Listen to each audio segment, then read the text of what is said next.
Дээ манайхаа. За энэ удаагийнхаа лекцээр бүгдээрээ нөгөө нурууны ягаар хичээлж явах үед нэг зарим нэг зарчмууд байдیں۔ За тэднэрийг багш нь товчгоо танилцуулаад өгье. Тэгээд цаашдаа хийхдээ багшийнх нь одоо энэ ярих зүйлүүдээс аль нь өөрт нь тохирохоор байна. Нөгөө аль нь өөрийнх нь өвчин тохирохооргүй байна гэдгийг нь ялгаад авчих. Тэгээ цөөхөө хэдэн юм байдаг угаасаа. Тэгээд тэрийг ялгаад тэгээд тухайн үеийн багшийнхаа загварын дагуу хийгээд авах болно.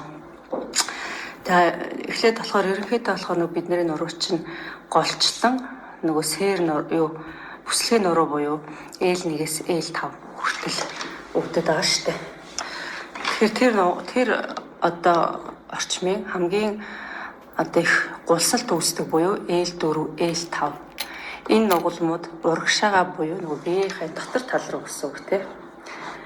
Одоо энэ урагшаага дотор тал руугаа ингээд гулсан үед тийм одоо зөөртэй, тийм онштой, нуруу гулсалттай гэсэн юм онштой хүн байх юм бол хотоох байрлалууд хийж болно л доо. Гэхдээ байнга олон дахин альс хэтэрхий ингэж хүчтэй ингэж гүн хотоох гидэх байрлал байдаг шүү дээ. Нуруугаараа ингэж хотоох гэдэг шүү дээ. Ийм хашаа гидэх гэдэг гэсэн. Тийм байрлалуудаас аль болох татгалзна. Тэгвэл багшийнхаа заавраар огт хийхгүй гэсэн үг биш. Багахан шиг тэгээд далаацын багтай тэгээд цөөн тоогоор бусад тасаллуудтайгаа уялдуулаад хийж болно. Гэхдээ байнга хүчтэй ийм хотоох тасгалуудыг бол нурууны гулсалттай хүмүүс бол хийхгүй. Яагаад гэвэл гулсалт гэсэн. Нуруу чинь урагшаа гулсчаад дахиад хотоогоо дахаар нөгөө гулссан нуруу чинь дахиад урагшаа гулссан шүү дээ тий. Урагшаа гэдэг нь биеийнхээ урд тал руу гэсэн үг. За харин эсэргээрээ энэ хотоох байрлалыг ямар хүмүүс хийх вэ гэхээр нуруунд тэгшэрсэн. Бидний нуруу энэ хүзүүн дээр за тэгээд энэ бүслэгийн нуруун дээр байгалийн нөгөө хотоолт буюу лордоз гэж байдаг шүү дээ. Байгалийн хотгор тэр нь нуруу өвцөө тэгшэрсэн байдаг. Гэхдээ нуруу өвцөө биш ер нь хүмүүс өөр байдаг. Тэгшэрсэн хүмүүс харин эсэргээрээ хотоох байрлалуудыг маш сайн хийнэ гэсэн үг. Одоо жишээлбэл хүзүүний байгалийн хотгор байгаа те энэ хүзүү тэгшэрнэ гэж бас байдаг. За тэгэхээр энэ хотгор нь тэгшэрсэн буюу лордоз нь тэгшэрсэн гэсэн онц бичсэн хүмүүс энэ гидэх байрлалыг сайн хийн гэсэн үг. За бүслэгийн нуруу тэгээд энэ хүзүүний энэ лордоз нөгөө багасна, арилна, тэгшэрнэ тий хотгор энэ байгалийн хотгор нь багассан байдаг. Бүр ингээ арилаад тэгшэрсэн байдаг. Энэ хүмүүс бол сууга, босоо тий энэ байрлалуудад урагшаа тонгоох байрлалыг урагшаа ингэж тонгоох байрлалаас зайлсхийх шүү. Сая бол юу яагаад байгаа штэ. Хотоох байрлалыг болно гэж байгаа тий тэгшэрсэн хүмүүс бол хотоох байрлалыг болно. Урагшаа тонгоох байрлалаас бас зайлсхийх. Гэхдээ бидний дасгал дотор урагшаа тонгох зөндөө байрлалууд байгаа. Тэрийг хийхдээ харин далаацын арай жоохон бага. За тэгээд цөөн тоогоор ч юм уу тий ингэж хийнэ гэсэн үг. Огт урагшаа тонгох байрлалыг бүр огт хийхгүй байх гэж байхгүй. Гэхдээ хэтэрхий ингэж урагшаа тонгохгүйгээр тодорхой хэмжээний нуруугаа хэцүүлэх чад тонгох байрлалыг хийнэ. Гүнзгий ингэж хийхгүй гэсэн. Яагаад гэвэл нөгөө юм хотгор байх лордоз маань ингээд тэгшэрсэн байж тээ тэгшхэн болцсон байна. Бүслэгийн нуруу маань. Тэгээ энийг дахиад ингээ урагшаа тонгох байрлалыг хийгээд харуулмал тэгшэрнэ гэсэн үг шүү. Харин эсэргээр ингээ хотоох байрлалыг хийгээд байвал энэ манд нөгөө байгалийн хотгорлууга буцаад очих учраас урагшаа тонгох байрлалаас аль болох зайлсхийх. Гэхдээ тонгох тохиолдол зөндөө гарна. Гэхдээ далаацын арай жоохон бага тий цөөн тоогоор ингэж хийнэ гэсэн үг. За харин эсэргээрээ одоо энэ нөгөө хотгор нь лордоз хүзүүний бүслэгийн нурууны лордоз буюу байгалийн хотгор нь эсэргээрээ ингээд бүр хит ингээд хотоодсон тий хэтэрхий хотоогоод ингээд гажцсан. Эднэрийг нөгөөнийг басанда баган нурууны нөгөө бүтцийн өөрчлөлт гэж нэрлэдэг байгаа байхгүй тий хэтэрхий ингээд хотоодсон хүмүүс хотоох дасгалыг хийгээд байвал нөгөө нурууч бүр ингээд хотоогоод унна шүү дээ. Тэгэхээр нөгөө нэг тонгох байрлалыг сайн хийнэ гэсэн үг. Ойлгож байгаа тий? Хитрхийн хотолттой хүмүүс тонгох байрлалаа илүү түлхүү хийнэ. Тэгшэрсэн хүмүүс хотох байрлалаа илүү их хийнэ гэсэн үг. За хүзүү ялгаа авахгүй. Хүзүү ч гэсэн бидний нуруу чинь сэр нуруугаараа бөхтөр хүзүү тэгээд бүслэгийн нуруугаараа хотгор байж байгаа шүү дээ. Тэгэхээр энэ хотгор буюу хүзүүний лордоос ч гэсэн тэгшэрсэн юм уу? Альсвал бас хитрхээ ингээд хотоцсон хүмүүс бол яг саяных шиг адилхан. Хитрхээ хотгор хүмүүс бол урагшаа тонгох байрлалыг хийн. За бас тэгшэрсэн хүмүүс бол хойшоо гидэх байрлалыг сайн хийж өгнө гэсэн үг. За ялгаа авахгүй бас гулс нь бидний энэ хүзүүн дээр бас гулсалт үүснэ. Үеинүүд дээр нугалмууд дээр гулсалт үүснэ. За тэр маань их хвчлэн ер нь энэ нуруунууд энэ хүзүүнээс ахуулаад ахар сүүл хүртэл бидний баган нуруу гэж бүтээ яваад байгаа шүү дээ. Баган нуруу тэр чигтээ. Тэгэхээр энэ хүзүүн дээр бас гулсалт үүсдэг. Тэгэхээр энэ нугалмууд урагшаагаа ингээд ер нь ихэнхдээ урагшаагаа гулсдаг. Урагшаа гэдэг нь одоо энэ биеийн урд тал руу урд хэсэг рүү гэсэн үг болох гэдэг. Тэгэхээр хойшоо ингэж гулсаж гарсан тохиолдол цөөхөн. Гэхдээ тэр нь нэг гэмтэл мэтлээс болж ингэж гар хойшоо гулсдаг гэж үздэг юм билээ. Тэгээ ихэнхдээ ингэж урагшаагаа гулсна. За ялгаа авахгүй урагшаа гулссан хүмүүс бол гидэх байрлалаас айлсгээд урагшаагаа тонгох байрлалыг түлхүү хийх нэ. Тэгэхээр бас огт хийхгүй гэсэн үг биш. Яг тааруулж далаацын арай бага, тоогийн арай бага ч юм ингэж хийнэ гэсэн үг. За хийж явах үед анхаарч хийх нь шүү дээ. За хотолт нэгсэн бол бас нэг юутай адилхан шүү дээ. Хотооц эмийг улам ингээд гэтэйгэд хотоолгоод байж болохгүй урагшаагаа тонгох байрлалыг хийнэ. За хүзүүний энэ юу энэ лордоз буюу хотгор нь бас тэгшэрнэ гэж байгаа шүү дээ тий. Тэгшэрсэн. Яг бүслэгийн нуруутай адилхан. Тийм үед яах нь бас урагшаагаа юм тэгшэрсэн үед хойшоогоо гэдэг хийх юм. Хотгор болгохын тулд. За энэ ялгаануудыг ойлгох хэрэгтэй тий. За хойшоогоо ингэж гидэх байрлалуудыг бид нар бас хийн. Тодорхой хэмжээгээр тэгж гэдэж тасгал хийх үедээ ялангуяа нуруу өвдөж байгаа хүмүүс бол хөвлийн өвзөг тэгээд энэ гуйны булчингуудаа маш сайн ингэж булчингаа чангалж аваад хойшоо гэдэх энэ байрлалыг хийхгүй бол нурууны шууд нөгөө яс руу ачаалал орчдөг. Тийм учраас бид нар өөрийгөө мэдрээрээ одоо ингэж мэдэрч сурна шүү. Ямар мэдрэмж ирж байгаа гэдэг өнөөдөр хичээлдээ багш нэрсэн шүү дээ. Яг тэрнтэй адилхан юу яана. Булчингуудаа мэдэрч сур. Тэгээ булчингуудаа ажилуулж иж тасгал хийнэ. Тэгхгүйгээр ямар ч булчин ажиллахгүй ингээл хөдөлгөөн хийгээд ах юм бол тэр чинь эсрэгээрээ шууд ясан дээр нөгөө ачаалал очоод нөгөө гэмтсэн байгаа хэсэг чи улам ингээд янз бүр болох гэдэг ш. Тэгэхээр тэрнээс наад ясыг чи хамгаалж байгаа тэр булчингуудыг мэдэрч ажилуулж ингээд тэр булчингууд ашиглахгүй байсан учраас бидний яс ингээд гэмтээд байгаа. Тэгэхээр наа бүгдээр булчингуудаа ажилуулж булчин дээрээ ажилд сурна гэсэн үг. Тэгэхээр мэдрэх хэрэгтэй. Тэгээд бид нар гэдэх байр зөндөө юм. Гэдэх үед бүр заавал энэ хөвлийн нуруу өгцөг гойны булчингуудыг чангалж иж гэдэх байрлалуудыг хийнэ. Ялангуяа бид нар нөгөө дайчин гэд байрлалууд орно. Тэр дайчин байрлалууд дээр маш сайн өөрийгөө өхөл гараа чангалж ингэж идэвхтэйгэр хийнэ гэсэн үг. За нурууны суулттай хүмүүс байна те. Нурууны суулттай хүмүүс бол урагшаа тонгох байрлалыг сайн хийнэ. Маш сайн. За тонгохдоо гэхдээ бас учир байгаа. За яг энийг багш нь хийж авцснаар хэлж өгнө. Нуруугаар хизээч ингэж ихц байлгах аль ч тохиолдолд ийм ихц байж ямар ч хөдөлгөөнийг хийн. Нуруугаа ингэж бүгдээлгчээд ингэ мушгах юм урагшаа тонгох байрлал хийх юм бол энэ орхон орон тэгтээ тийм их үр дүнтэй ач холбогдолтой зөв сайн орохгүй үйлчлэхгүй. Тэгэхээр нуруу дандаа ихц байна. Тэгээ ихц байж иж урагшаа тонгох байрлалыг хийн. Нурууны суулттай хүмүүс нуруугаа дээш нэг өргөж өгч байгаа тийм.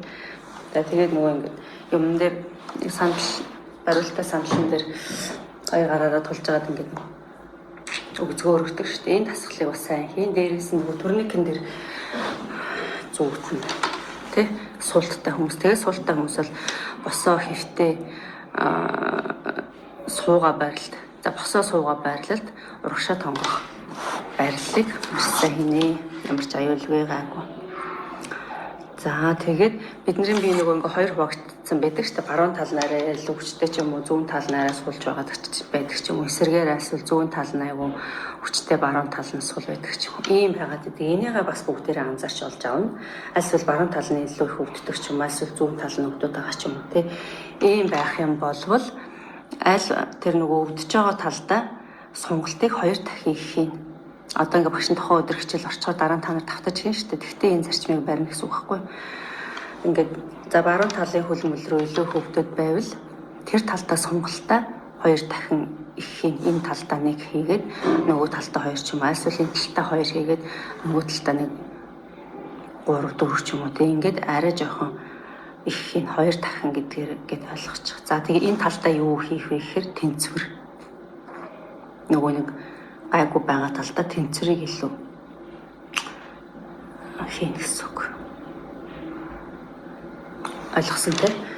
Өвдөд байгаа талдаа сунгалтаа илүү хийн, гайгүй байгаа талдаа тэнцвэрийг их хийн гэж ойлгоод ингээд энэ хоёрыг 50-50%-аар байлгана. Тэгээд нөгөө сунгалтыг нөгөө талаасаа 2 дахин илүү оруулж ирж хийж өгнө гэсэн үг.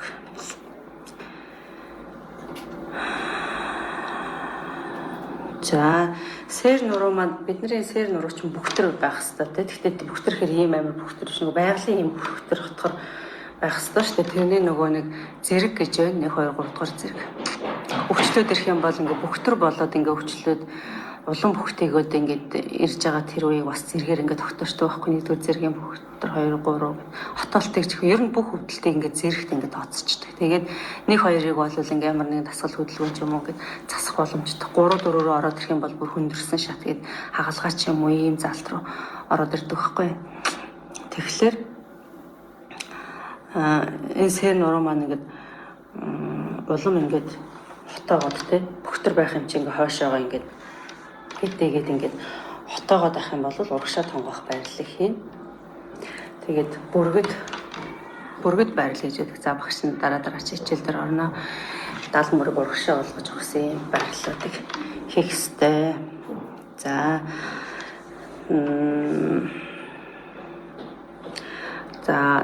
нуруу бол ерөнхийдөө нөгөө нэг хамгийн эхлээд нөгөө булчингийн чангарлаас болж бас өвдөж эхлэх байгаа байхгүй юу? Ер нь гайгүй одоо ерөнхийдөө л нуруу ингээ өвдөд эхэлж байгаа ч юм уу ийм хүнийх бол ихэнхдээ нурууны булчингууд нь тэр нурууны дөрвөлжин булчингууд нь чангарсан байдгаас болоод нуруу өвдөд. Тэгэхээр хамгийн эхлээд энэ булчин суллах сонголтын дасгалуудыг хийх нь маш зөв. Тэгэхээр энэ нөгөө йогийн дасгалууд болж таарад байгаа байхгүй юу? Энийг хийн. За харин эсрэгээрээ нурууны булчин сулраад ирэх юм бол тий ингээд сувс бол ингээд нөгөө ясаа гарч чадахгүй ингээд ямар ч хөдөлгөөнгүй сус холбоор ийм байгаа үед бас нуруу өвдөн. Яагаад бол булчин дээр их ачаал байхгүй болоод шууд нөгөө ясан дээр очиж байгаа учраас яс ингээд яс өөрчилж өвчилж эхэлдэг. Тэгэхээр юу нурууны булчинд чангарсан байгаа үед энэ кор булчингуудыг юу яах хэрэгтэй. Кор булчингууд илүү ингээд хэвлэн илүү ингээд ажиллаад ингэсэн байдаг. Тэгэхээр энэ хоёрыгоо яах адилхан байлгахын тулд бас ялгаагүй сонголтын дасгалуудыг маш сайн хийж өгөх хэрэгтэй. Тэгээд хэвлэн булчингаа бас чангалах хэрэгтэй. Ийм үед. За дараачих нь болохоор хүзүү өвдөгтэй бид нарын хүзүү хуйн конденсер нуруу. За ийм үед нөгөө хүзүүний том 2 булчин буюу тарпез булчингууд ярих нь чангарсан байдаг. Хүзүү өвдөж байгаа үед энэ тарпез булчингууд чангарсан байдгаас болоод хүзүү энэ хуйн хөөрж өвдөд байгаа. Тэгэхээр энэ булчингуудыг суллах хэрэгтэй болж байна тийм. Тэгэхээр энийг сулнаа гэсэн үг. Ерөнхийдөө л ингээд өвдөлтүүдийн хамгийн анхны шат нь бол булчин чангарлаас эхэлж өвддөг учраас булчингуудыг суллах хэрэгтэй. За дискний зүлхээлттэй, эвэрхийтэй те ингээд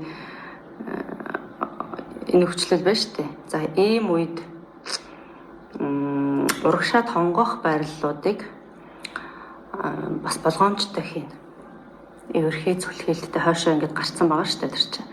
тийм хүмүүс урагшаа тонгох байрлалыг маш болгоомжтой хийн цөөн тоогоор хаяа хийн гэсэн үг. За тонгоох юм шаардлага гарахад тэрийгээ зөв техникээр тонгоно. За багш нь тухайн үед ингээд тонгох байрлалыг хийлгэхдээ юу яа хилээд өгнө. Тэглээгээ та энийг үзээд бас би өөрөө ямар байгаа лээ. Тэгэхээр тонгох хэрэг ерхий зүлхэлттэй болвол урагшаа тонгохдоо болгоомжтой тонгох юм байна гэдгийг ойлгох хэрэгтэй. За яагаад тэгж гэнэ үү гэхээр ингээ үе ингээд давхарлцсан байгаа шүү дээ. Тэнгуут нөгөө зүлхэлт чинь дандаа арагшаага байгаа тийм нөгөө нугас руугаа одоо биеийн арт тал руу гэсэн үг шүү дээ. За ингээ байж байгаа. Тэгээд урагшаа тонгохоор ийм зай гараад арагшаа энэ нугас хоёр нугламж ингээ хоорондоо зайтай болно шүү дээ. Тэнгуут энэ завсраар нь нөгөө юу чинь зүлхэлт чинь бүр улам ингээд гараад ирнэ. Улам ихсэн гэсэн үг. Тэгэхээр урагшаа тонгох байрлалаас аль болох татгалзан хийх үедээ нуруугаа ихцээр нь тонгоно гэсэн үг. За харин эсэргээр энэ хүмүүс гидих байрлалыг хийнэ. За гидих байрлалыг хийхээр артлын энэ хоёр үений нугалмын артлын зай ингээд хоорондоо шахагдахаар энэ дотор нөгөө нэг зүлхэлт чинь энэ урагшаага нурууныхаа урагшаа ингээд ороод ирдэг учраас гидих байрлалыг илүү түлхүү хийж нөгөө зүлхэлтэд хотгош нь оруулах юм арга хэмжээ авнаа гэсэн үг. Ойлгосноо манайхын ингээд хөдөлгөөнөөр ойлгуулах гээд яачлаа штэ. Ойлгосон байх тий. За зүлхэлт хүмүүс юм байна.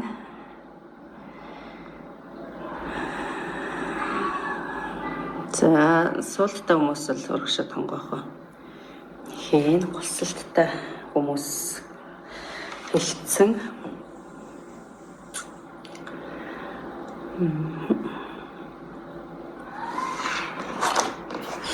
за бүслэгийн нуруунд дээр дандаа бидний бүх ачаал ирж бүслэгийн нуруу буюу L1-ээс L5 дээр дандаа бүх нурууны хүчлэлүүд үүсдэг. Тэгэхээр тэр бүслэгийн нуруугаа хамгаалъя гэх юм бол яг тэр орчмын булчингууд буюу гуй, өвгцөг, хэвлээ тий энэ төв булчингууд буюу кор булчингуудыг маш сайн ажилуулах юм чангалах тасгалуудыг хийж бид нар тэр бүслэгийн нурууг хамгаална. Тасгал хийнэ гэсэн үг байгаас тэгэхээр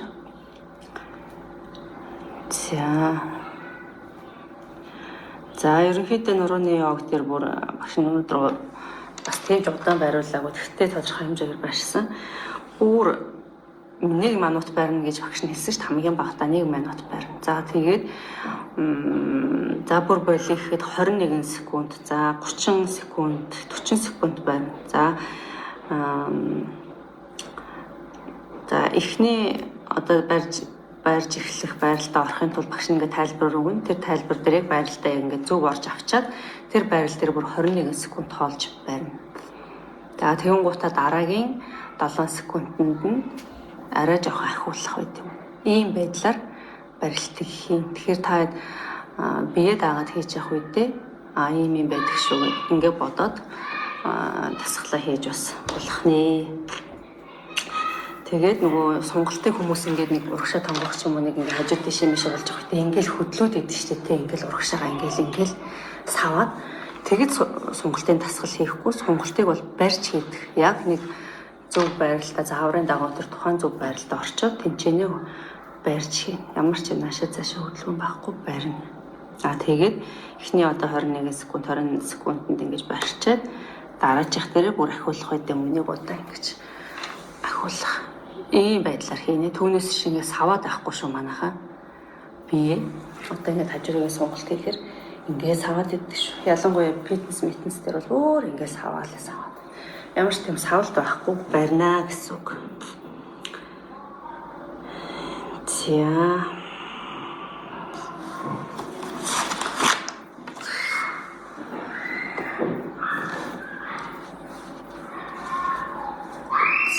Ингээд энийг хэлсэн.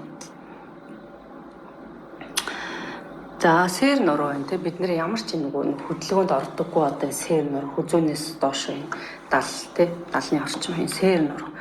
Энэ сэр нуруу болохоор зэрэг тэр болгоо нөгөө хөдөлгөөнд орохгүй байгаа байхгүй. Уг нь бол эн чинь нуруу шүү дээ те. Ингээд уушгирахаар ч юм уу ингээд яхаар ерөөсөө хөдөлгөөнд орохгүй. Тэр бүслэгийн нуруу л ингээд бүх одоо хөдөлгөөнд ингээ орж бүх ачааллыг аваад иддэг. Тэгээд сээр нуруу ажилуулахгүй зөвхөн бүслэгийн нуруун дээр хамаг ачаал аваач өгсөөр хагаад бүслэгийн өвдөд байгаа байхгүй бүслэгийн нуруу. Сээр нуруу бол хөдөлгөөнд адил жигэд ингэж оролцож иж тэр нөгөө бүслэгийн нуруун дээр очиод байгаа ачааллыг жигэд тий энэ сээр нурууч гэсэн авч явах хэрэгтэй байхгүй. Тэгтэл бид нөгөө сээр нуруугаа хөдөлгөөнд оруулахгүй ингээ байгаад байдаг. Тэгэхээр энэ сээр нурууны тасгалуудыг бас аягүй сайн хийснээрээ доошоо бүслэгийн нуруун дээр очиж байгаа ачааллыг багасгах боломжтой. Тэгээд сээр нурууны булчингуудыг далан мөрөн тий энэ булчингуудыг сайн ажилуулснаар доошоо бүслэгийн нуруун дээр очих ачааллыг ингээ хуваалцах ийм боломжтой байгаа. Тэгэхээр сээр нуруугаа маш сайн нөгөө тасгал хийж явахдаа ингэж ажилуулна гэсэн үг. За тасгалаа энэ сээр нуруу руугаа оруулж хийнэ гэсэн үг мэдэрч тий. Тэгээ ингэж мэдэрч ингэж сээр нуруугаа энэ хөдөлгөөнд ачаалалд оролцуулснаар бүслэгийн нуруун дээр их ачаалал багаснаа. За тэгээд бас энэ сээр нуруу даал мөрөөр өвдөд байгаа шүү дээ. Энэ юунаас олж ийн нөхөр ямар ч хөдөлгөөнд орохгүй ямар ч нөгөө идэхгүй байгаад байгаа учраас нөгөө булчин чинь чангараад ингээд сээр нуруугаар өвдөд байгаа. Тэгэхээр юу яа гэсэн үг. Тасгал хийж явах үедээ сээр нуруу хөдөлгөөнд ингэж оруулж хийнэ гэсэн үг. За тэгээ сээр нуруун дээр бас мушгих, сунгах тасгалуудыг бас сайн хийж өгөх хэрэгтэй. За нөгөө шохоожилт гэж байдаг тийм. Тэгээ шохоожил байна гэдэг юм хэлээд байгаа бол тэр бол ерөөсө цэвэр хөдөлгөөний дутагдлаа гэсэн үг. Тэгэхээр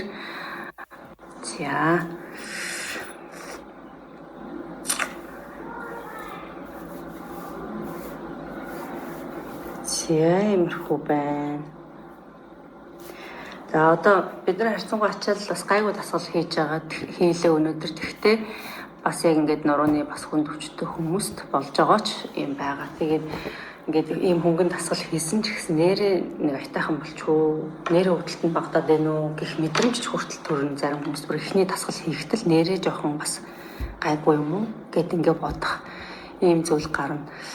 Нөлөөлж л байдаг. За энэ ингээ хөнгөн. За жоохон ингээ хөндөөр орох ч юм уу тий ингээ жоохон ингээ дахисан сонголт хийх ч юм уу ийм зүйл орох үед энэ бас л нөгөө булчингаа мэдрэх гэдэг. Дотор энэ гүний булчингуудыг бас маш сайн ажилуулж мэдэрч тийшээгээ ингэж амьсгалж тий гүн рүүгээ ингэж амьсгалж хийх нь бас их чухал байна.